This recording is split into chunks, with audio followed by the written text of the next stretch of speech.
back to Always Learning, and what are we doing today? We are learning how to regrip a golf club. Yeah, so I had a very cherished driver that I'd had for years. I loved it. I mean, I probably hit it 350, and my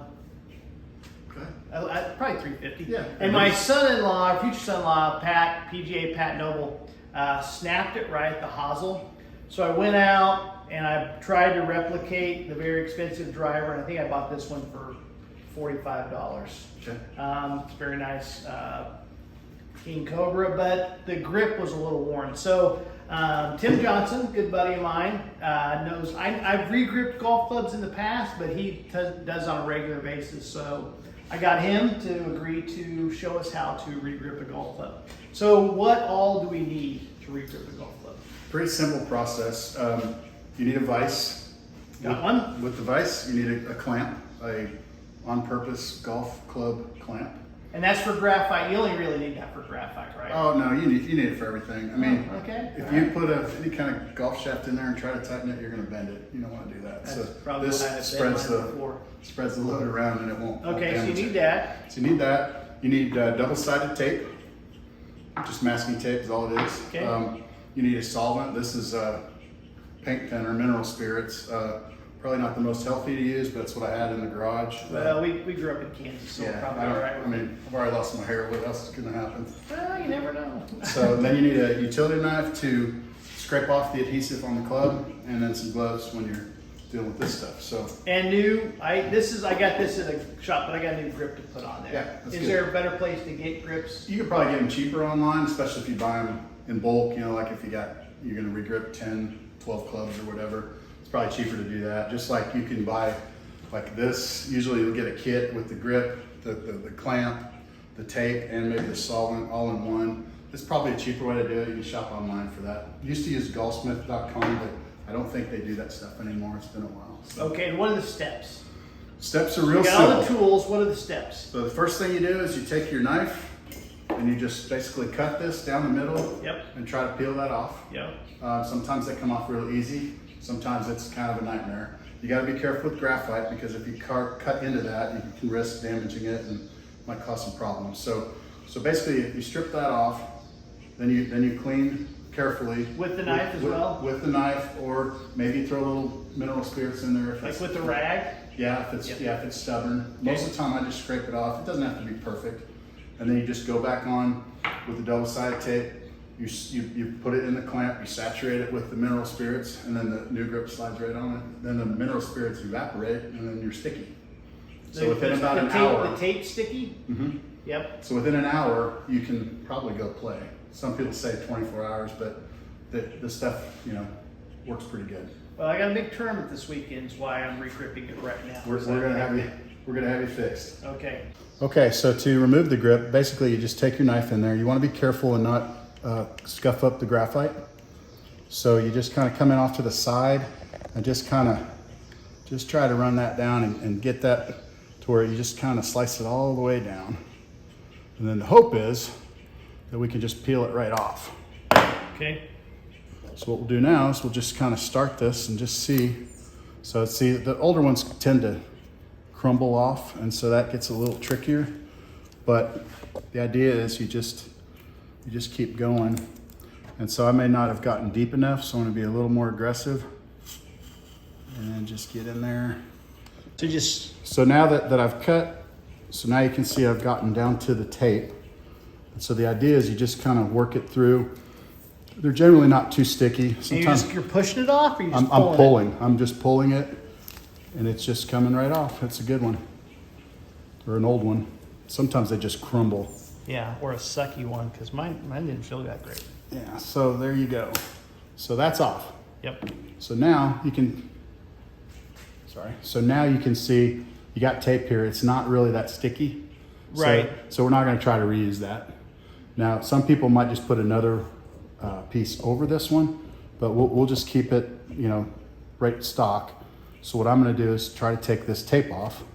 Okay, so now I'm pulling off the masking tape, and you can see that this is tape that has been put on since, in addition to what was originally there. So they just left on the other tape. They left on, so you can see this is like an adhesive. They probably dipped it in something maybe, or I'm not sure, but it's okay. We'll leave that on there Are we? too. Oh, so we're not going to take that to the. I don't think so. I don't think we need to.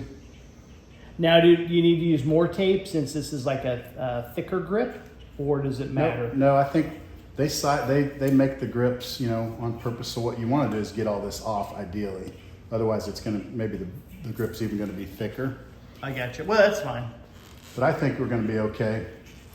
So what we'll do is we'll go ahead and get the rest of this stuff off.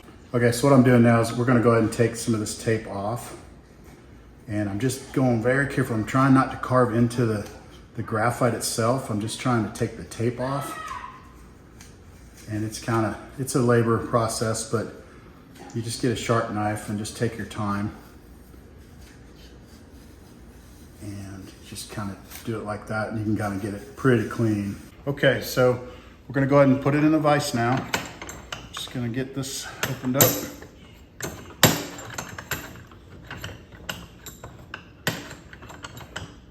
Okay, so what we'll do is we'll put the clamp on. Okay. And then we'll go ahead and just figure out how far we need to open the jaws here. Probably all the way. And that will set right down in there. Okay, let me get a shot of that. Okay. Okay, so that just sets on each side of it, so Yep. you're going to tighten it. Yep, so I'm gonna tighten it, but you don't wanna go crazy. You just wanna tighten it until it's not really moving anymore, where you feel like, okay, I can get some torque on that and get it And good. that's just because you're going to put torque to get the. Well, I'm gonna be pushing this way to put the grip on. So I don't know if you wanna pan over this way. So what we're gonna do now is figure out how much tape to put on. Depends on how long the grip is. Oh, they're not universal? No, I mean, sometimes they stretch, but if you put tape right up to here, sometimes when you put it on, the grip will stretch down, but then it'll come back, there'll be a little tape sticking out. So you don't want to make it too long. Oh, that'd look bad. Yeah, it's look tacky, especially on this $35 driver.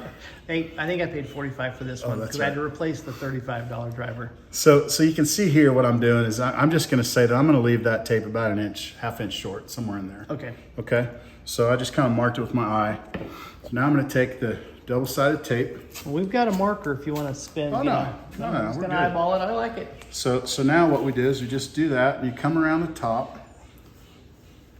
Oh, because when I did it, I rolled it. Is that how they used to do it? That's the barber pole style that I was talking about. Yeah. It's kind of a hassle. Yeah. This is a lot easier. Yeah, so what it you is. want to do is give yourself about. Wait. Is that because it's the 2-inch tape? You can do the non-barber style. That's okay, exactly I got right. you. All right. So So, what if I'm I gonna- did 1 inch, I'd have to do barber style. Yeah, you would. Okay. All right. So what I'm going to do now is leave about an inch off the end, like that. I don't know if you can see that in there. So how much more I've got, and the plan is. Pull that back up. Let me see. Sure. Yep. Okay, so I'm just extending about an inch, and I'll explain why here in a second. So now this is the tricky part. So you got to work this around, and then you got to get the adhesive or the backing off, and that's all. You don't want a bunch of bubbles in there, so you want to kind of get it as tight as you can. So then you just have to get in here with your fingernail and just try to work that adhesive up or the backing without pulling the tape off. Okay. So You wouldn't do that first before you. no, because you're manhandling it. You don't want to get your grease and your hands all over it. So I've got that going. And Yep, that I'm looks just gonna nice. go a little.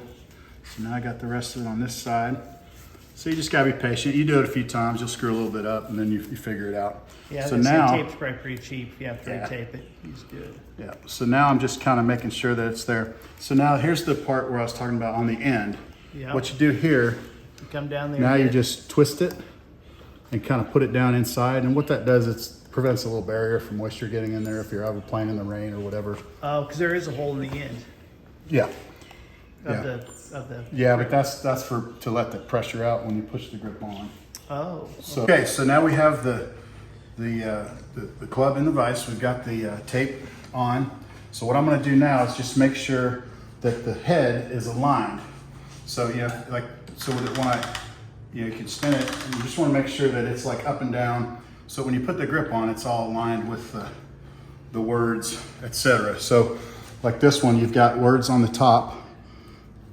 So we'll want to put those, facing up, not to make it too complicated, and then you have the Golf Pride logo. Some people like the logo on the back because they think it's distracting when they're teeing off, but whatever. But the alignment's important because a lot of times there'll be a spine down the back. They call it a ribbed grip, and that will align in the grooves of your hand to hold the to hit the ball better. So some of those grips have that, so the alignment's really critical. So anyway, so we line that up. So now the process is, I'm gonna put a glove on this hand, since I didn't get the good organic stuff. All right, so what we're gonna do is we're gonna fill up the grip just a little bit so we can coat the inside of the And some grip. people stick a T in that, right? Yeah, you can put a T in here if you want. I'm just being lazy, but so what we'll do is we'll just pour. And you could use a funnel if you really wanted to be. Yeah, a lot of times the grip solvent that you buy will have a pointed, nozzle on the end that you can just squirt it in there. It works really well. So I put enough in there. Nope, so I didn't feel it shaking around, so I'm gonna put a little more. So it's kind of like making a cocktail. Yeah, very flammable cocktail. Yeah. All right, so there we're shaking around, so that's good. So now I'm gonna pour this. Normally I'd have a paint pan or something underneath here to collect this, but it's your garage, not mine, so I don't really care. we don't have that fancy stuff here. All right, so now what we're gonna do is just coat the rest of this tape, and you really do wanna recycle this stuff because you can just pour it right back in there and use it for the next time. So you're just pouring it on there. Yep, so you just pour it on there. Now you just don't want to, you don't wanna wait too long, but now you just look down the shaft there and just make sure everything's lined up, and you just push, and you just make sure that it gets, sometimes it squirts out the backside. But so now, basically that's it, that's the whole process. So while it's still wet, I'm gonna just take it out of the vise and I'm gonna hold it over here and just check the alignment. You mean the alignment on the grip? Yeah, the alignment on the grip with the club. Okay. So what I'm gonna do is just look down the shaft, and I can tell that it's kind of kicked over in the middle a little bit. So I'm just gonna kind of tweak that a little, make sure that Goldsmith logo is parallel with the shaft, just so it's not distracting. And I think that looks pretty good. So now you Then how long will that take to set up? probably like 10 minutes where you can't move it anymore. Yep. And then after about an hour, you could probably play. A lot of people say to wait overnight. What you do is you just set it somewhere. Up against your Hustler mower? Against your Hustler Super Z. Yep. And just wait for that to dry. And then you're good to go. If there's any solvent or anything left on the club, Yep. you can just get a paper towel and just clean all that residual adhesive off, because it'll leave a mess. Might as well get it before it dries. Sometimes there's some down Should here. you use mineral spirits if you need could, to take it off? You could dip a little mineral spirits in there just to, like, see, there's some adhesive there, so I'm just going to go ahead and do that. Good thing I took my glove off. So, Yep, it is. So Good now thing. I'm going to just kind of clean that up. Yep, I appreciate that. Restore this thing back to its pristine beauty. Well, I'm going to even go all the way down here and get you just nice and ready for Father's Day. Man, that's nice. Look at that. Beautiful. And that's how you re-grip a club. Okay. There you are, sir. All right, Tim. Well, thanks for showing us how to regrip a golf club. Absolutely, my pleasure. Just like and subscribe, and if you want to get notifications, just hit the little bell in the corner. But thanks for watching. Yeah, I think I'll be able to hit it probably 210 with this now. I think so. Yeah, I'll put a little extra mojo I like it. in there for you. I appreciate You bet, brother.